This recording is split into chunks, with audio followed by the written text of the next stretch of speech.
What a beautiful day to do cycling, right? But আজকে আমি শুধু সাইক্লিং করতেই আসি নাই, আজকে আমার সাথে একটা যন্ত্র আছে। Let me show you. So শুধু সাইক্লিং না, আজকে আমি নিয়ে আসছি DJI লাইটো X1 ড্রোনটা, little drone. Cycling is all about packing compact, so I thought এটা নিয়ে আজকে একটু সাইক্লিংয়ে বের হই এবং কিছু শট নেই। সো এই ড্রোনটা আপনারা কিনতে পারবেন ড্রোন প্লেস থেকে। আমি হাইলি রিকমেন্ড করব ড্রোন প্লেসকে, বিকজ তারা বাংলাদেশে DJIর অফিসিয়াল ডিলার এবং তাদের কাছ থেকে আপনারা কিনলে 1 বছরের অফিসিয়াল ওয়ারেন্টি পেয়ে যাবেন, সিল্ড বক্স পাবেন। ধানমন্ডির সীমান্ত সম্ভার শপিং কমপ্লেক্সে রয়েছে তাদের শপ, এবং আপনারা অনলাইনে কিনতে চাইলে আমি ডেসক্রিপশন বক্সে বিস্তারিত দিয়ে রাখবো। আমার কাছে এটার ফ্লাইমোর কম্বো প্লাস প্যাক রয়েছে, যেটার দাম 82,990 টাকা। স্ট্যান্ডার্ড প্যাকেজের দাম এটার 44,990 টাকা। আর DJI লাইটো X1 এর সাথে কিন্তু তারা DJI লাইটো 1ও রিলিজ করেছে, যেটার দাম এটার তুলনায় কম। আমি সবগুলোর প্রাইস এই পাশে দিয়ে রাখলাম, আপনারা এখান থেকে চেক আউট করে নিতে পারেন। আর যদি কিনতে চান ড্রোন প্লেস তো রয়েছেই। DJI লাইটো সিরিজটা মূলত তাদের যে এক্সিস্টিং মিনি সিরিজ ছিল, যেরকম DJI mini 4K, DJI mini 3, এই ড্রোনগুলোকে রিপ্লেস করবে। সো আমরা হয়তো আর নতুন কোনো মিনি সিরিজের ড্রোন দেখব না। যে ড্রোনগুলো নতুন রিলিজ হবে সেগুলো লাইটো ব্র্যান্ডিংয়ে রিলিজ হবে। সেই সূত্রপাতেই DJI মূলত তাদের নতুন 2টা ড্রোন, DJI লাইটো X1 আর সেটারই আরেকটা trim down version DJI Lito 1 release করেছে। সো কি আছে এই ড্রোনে, লেটস টক অ্যাবাউট ইট।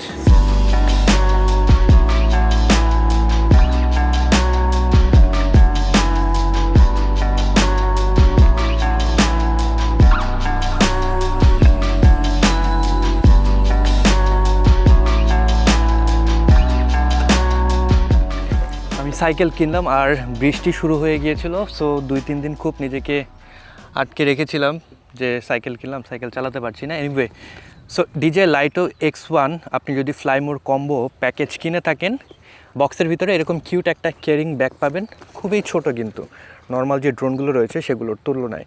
এবং এই ক্যারিং ব্যাগের ভিতরে আপনারা DJI RC2 রিমোট পাবেন, সাথে পাবেন DJI লাইটো X1 ড্রোন, এবং সাথে একটা battery hub with 3 batteries, total 3টে ব্যাটারি আপনারা পাবেন। টোটাল 2টা প্যাকেজ হয়ে থাকে ফ্লাইমোর কম্বোর।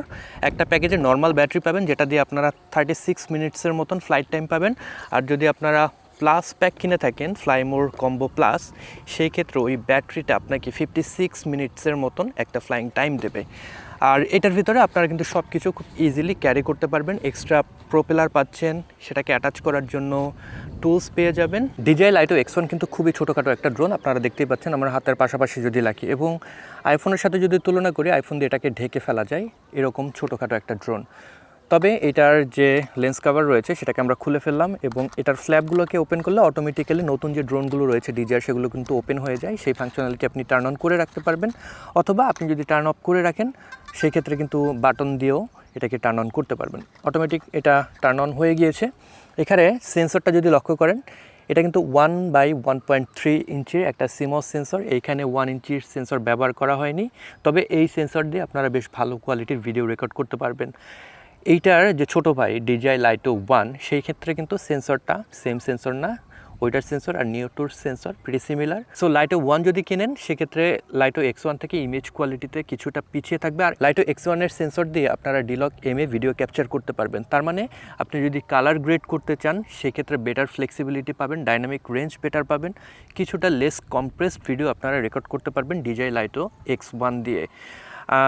চলুন এটাকে একটু ফ্লাই করি এবং কিছু ক্লিপ রেকর্ড করি। ড্রোনটাকে ফ্লাই করা কিন্তু খুব কঠিন কোনো কাজ না, beginner friendly drone. Just connect করবেন রিমোটের সাথে, অ্যান্ড দেন এই জয়স্টিক নিচের দিকে প্রেস করলে স্টার্ট হয়ে যাবে। আপনারা যদি উপরের দিকে এটাকে নিয়ে যান তখন কিন্তু চালু হয়ে গেল। সো কুইক কিছু শট নেই এবং আপনাদেরকে সেই শটগুলো দেখাই।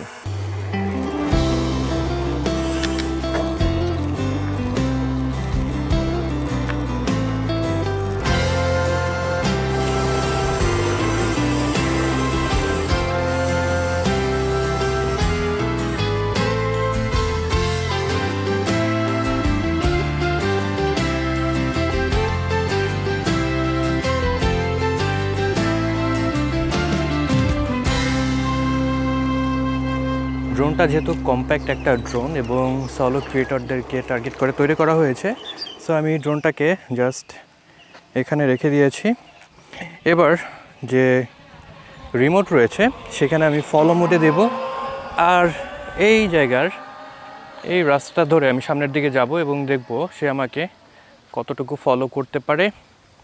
অ্যান্ড যে সেটিংস এখান থেকে বাইপাস করা আছে, সো সামনে কোনো অবস্ট্যাকেল পড়লে সেটা কিন্তু সে কাটিয়ে চলে যাওয়ার কথা।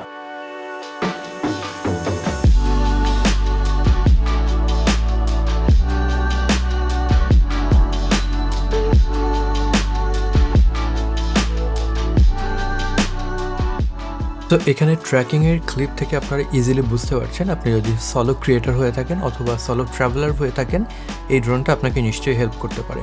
এর প্রথম যে রিজন সেটা হলো 360 ডিগ্রি অবস্টিক্যাল অ্যাভয়েডেন্স থাকার কারণে আপনি যখন এটাকে ফ্লাই করছেন, নিজের শটগুলো নিচ্ছেন, ইজিলি কিন্তু ড্রোনটা নিজেকে অবস্টিক্যাল থেকে বাঁচাতে পারবে এবং আপনাকে সুন্দর একটা শট দিতে পারবে। আপনি বাইপাস মোড়ে যদি রেখে দেন, সামনে কোনো অবস্টিক্যাল আসলে সেটাকে কাটিয়ে সে আপনার যে শট সেটা কিন্তু নেবে। এছাড়া এটার আরেকটা স্পেশালিটি হলো ড্রোনটা কিন্তু 250 গ্রামের নিচে এটার ভর। সো বেশিরভাগ কান্ট্রিতে উইদাউট এনি লাইসেন্স আপনি এটাকে ফ্লাই করতে পারবেন। এটা আসলে রিক্রিয়েশনাল যে ড্রোন সেই ক্যাটাগরিতে পড়ে। সো DJI Mini 5 Pro সেটা কিন্তু কিছুটা 250 গ্রামের বেশি ভর, সেক্ষেত্রে কিন্তু এই ড্রোনটা এগিয়ে থাকবে যদি আপনি একদম হ্যাসেল ফ্রিভাবে ট্রাভেল করতে চান।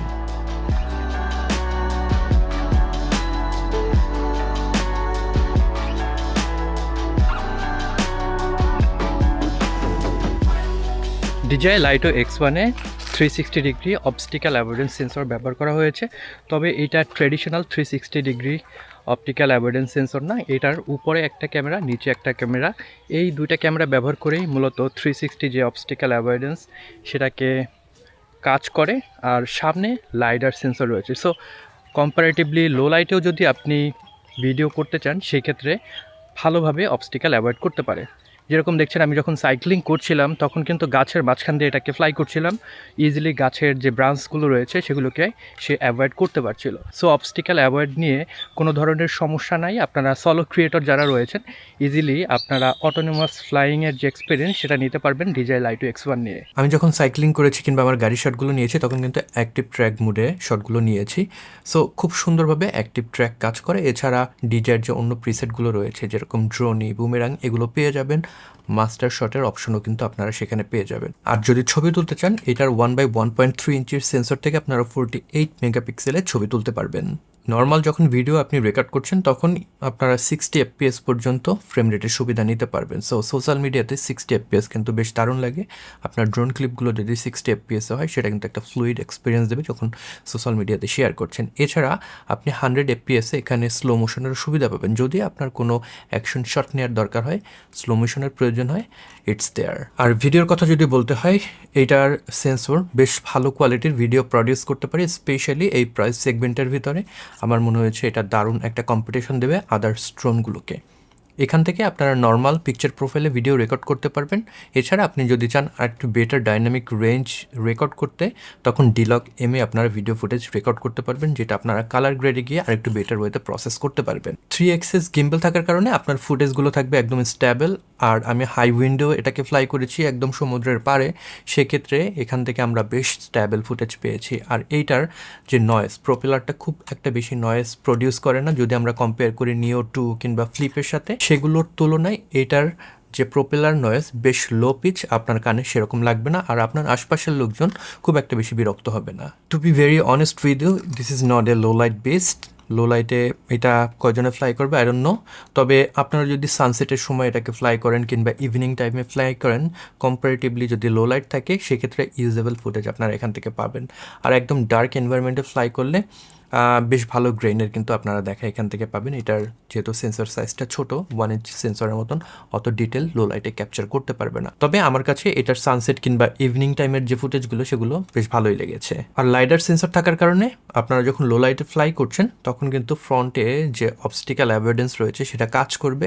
সামনে থেকে যদি কোনো অবস্টিক্যাল চলে আসে, এ কিন্তু নিজেকে ব্রেক করবে। যদি বাইপাস মোড অন করা থাকে, বাইপাস করে চলে যাবে। কম বেশি সবাই এই সমস্যা ফেস করেছেন যখন ড্রোন ফ্লাই করতে গিয়েছেন, দেখলেন রেকর্ড দিতে গিয়ে আপনি মেমোরি কার্ড আনতে ভুলে গিয়েছেন। তবে এইখানে আপনার সেটা ফেস করতে হবে না, বিকজ এইটার ভিতরে আমরা 42 GB ইন্টারনাল মেমোরি পাচ্ছি। সো ওইটা দিয়ে কাভার করে ফেলতে পারবো যদি আমরা একটা শ্যুটে যাই। 42 GB অনেক ফুটেজ কিন্তু আপনি অ্যাকোমোডেট করতে পারবেন। আর এতেও যদি আপনার না হয়, এখানে আপনারা এক্সপ্যান্ড করতে পারবেন, মাইক্রো SD কার্ড অ্যাড করার অপশন থাকছে। আমি যখন সাইক্লিংয়ে বের হয়েছিলাম তখন কিন্তু আমি এইটার যে এক্সট্রা 2টা ব্যাটারি সেগুলোকে নিয়ে যাইনি, আমি একটা সিঙ্গেল ব্যাটারি দিয়ে আমার এই শ্যুটগুলোকে কমপ্লিট করেছি যেদিন সাইক্লিংয়ে এটাকে নিয়ে আমি বের হয়েছি। বিকজ আমার কাছে এইটার ফ্লাইমোর কম্বো প্লাস ভার্সনটা আছে। সো এইটার ব্যাটারি থেকে অলমোস্ট 56 মিনিটসের মতন আপনারা ফ্লাইট টাইম পাবেন। যদি একটু বাতাস টাতাস থাকে সেক্ষেত্রে 50 মিনিটের আশেপাশে কিন্তু আপনারা এটার ফ্লাইট টাইম পাবেন। সো যারা একটু লং টাইম ফ্লাই করতে চান ড্রোনটাকে, আমি আপনাদেরকে ফ্লাইমোর কম্বো প্লাস ভার্সনটাকে সাজেস্ট করব। এই ক্ষেত্রে আপনার এক্সট্রা ব্যাটারি খুব একটা বেশি ইউজ করার প্রয়োজন হবে না। আর আপনি যদি ডে লং শ্যুটে বের হয়ে যান, 3টা ব্যাটারি নিয়ে বের হয়ে গেলে আপনি সারাদিনে কিন্তু প্রচুর ফুটেজ রেকর্ড করতে পারবেন। আর যদি আপনি নর্মাল ভার্সন নেন সেক্ষেত্রেও কিন্তু আপনার চিন্তা করার কারণ নেই, ওই জায়গা থেকেও আপনারা 36 মিনিটসের মতন ফ্লাইট টাইম পাবেন, যেটা আমার কাছে মোর দ্যান এনাফ মনে হয়েছে। DJI Lito X1 এই ড্রোনটাকে আপনারা কিনতে পারবেন DJI RC2 এই রিমোট দিয়ে। সো আপনারা যখন RC2 রিমোটকে এটার সাথে ইউজ করছেন তখন আপ টু 15 কিলোমিটার্সের মতন রেঞ্জ পাবেন, যেটা আমার কাছে অনেক বেশি মনে হয়েছে। নর্মালি আমাদের কিন্তু লিগ্যালভাবে চোখের বাইরে ড্রোন নিয়ে ফ্লাই করার সুযোগ নাই। সো লিগ্যালি যদি ফ্লাই করতে চান এমন পজিশনে রাখতে হবে আপনার ড্রোনকে যেন আপনি দেখতে পান। সো 15 কিলোমিটার আপনাকে পিস অফ মাইন্ড দেবে। আপনার ড্রোনটা যদি একটু দূরেও চলে যায়, you know that you are not going to lose the drone.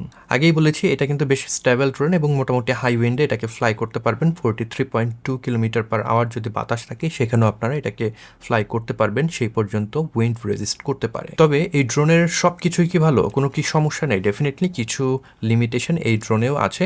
যেরকম আমি যদি প্রথমে বলি, এটার ভিডিও আমার কাছে একটু কম্প্রেসড মনে হয়েছে, স্পেশালি আপনি যখন নর্মাল প্রোফাইলে এটার ভিডিওকে শ্যুট করবেন। সো আমি রিকমেন্ড করবো আপনারা যখন এটাকে ইউজ করছেন ডিলগ এমে রেকর্ড করবেন, দেন আপনারা একটু বেটার ওয়েতে সেটাকে ম্যানিপুলেট করতে পারবেন আর একটু লেস কম্প্রেস তখন ফিল হবে। সো যদি আপনি সোশ্যাল মিডিয়াতে ভিডিওগুলো আপলোড করেন, no you are not going to notice that. But আপনি যদি একদম পিক্সেল পিপ হয়ে থাকেন সেক্ষেত্রে এটার ভিডিও আপনার কাছে কিছুটা কম্প্রেসড মনে হবে। আর একটা সমস্যা অনেকের কাছে মনে হতে পারে, বিকজ অনেকেই এখন ড্রোন ব্যবহার করেন সোশ্যাল মিডিয়াতে রিলস তৈরি করার জন্য, সেই ক্ষেত্রে এখানে আপনার ট্রু ভার্টিক্যাল মোড পাচ্ছে না। যখন ভার্টিক্যালভাবে আপনারা শ্যুট করবেন তখন মূলত এইটার যে হরিজন্টাল ফ্রেম রয়েছে সেটাকে ক্রপ করে 2.7K-তে রেকর্ড করবে। আর লাস্টলি এইটার সেন্সর 1/1.3 ইঞ্চির একটা সেন্সর, যেটা 1 ইঞ্চ যে সেন্সরগুলো রয়েছে যে ক্যামেরাতে সেগুলো থেকে একটু পিছিয়ে থাকবে। তারপরও আপনি যখন সোশ্যাল মিডিয়াতে শেয়ার করবেন খুব একটা ডিফারেন্স কিন্তু পাবেন না যদি সাইড বাই সাইড রাখেন। সো বিগিনার ফ্রেন্ডলি একটা ড্রোন হিসেবে ডেফিনেটলি আমি এটাকে রিকমেন্ড করবো, স্পেশালি আপনি যদি স্ট্যান্ডার্ড প্যাকেজ বা ফ্লাই মোড যে নর্মাল প্যাকেজ রয়েছে যেটা 60-65 হাজার টাকার ভিতরে পড়ে সেটাকে ডেফিনেটলি আপনারা সিলেক্ট করতে পারেন। আর যদি আপনার অনেক লম্বা টাইম ধরে ফ্লাই করার দরকার হয় সেক্ষেত্রে ডেফিনেটলি ফ্লাইমোর কম্বো প্লাস এই ভার্সনটা নিলে আপনারা 56 মিনিটসের মতন একটা ফ্লাইট টাইম পাবেন, যেটা অনেকের জন্য হয়তো প্রয়োজন হতে পারে। So the final verdict is, যদি আপনি একজন সলো ক্রিয়েটর হয়ে থাকেন, সলো ট্রাভেলার হয়ে থাকেন, এই ড্রোনটা আপনার লাইফ অনেকটা ইজি করে দেবে। একা একাই আপনার ভিডিওগুলোর শ্যুট আপনি করতে পারবেন। স্পেশালি আউটডোর যে কন্টেন্টগুলো রয়েছে, সাইক্লিং, রানিং কিংবা আপনি যদি ট্রাভেলিং করেন সেক্ষেত্রে কিন্তু এই ড্রোনটা আপনাকে একটা পার্সোনাল ভিডিওগ্রাফারের মতন সাপোর্ট দেবে। আর সব থেকে ইম্পর্টেন্ট যে ফ্যাক্ট সেইটা হলো এইটার সাইজ। সো যাদের কাছে স্পেক্সের তুলনায় কনভিনিয়েন্স বেশি ম্যাটার করে তাদের জন্য এই ড্রোনটা। সো এই ছিল আজকের ভিডিও। আশা করি ভিডিওটি আপনাদের ভালো লেগেছে। যদি ভালো লেগে থাকে কিংবা এই ভিডিও থেকে নতুন কিছু জেনে থাকেন তাহলে এই ভিডিওটিতে একটি লাইক দিয়ে যাবেন। আর এই চ্যানেল আপনি নতুন হয়ে থাকলে সাবস্ক্রাইব করতে ভুলবেন না। I'll catch you guys on the next one. Until then, good bye.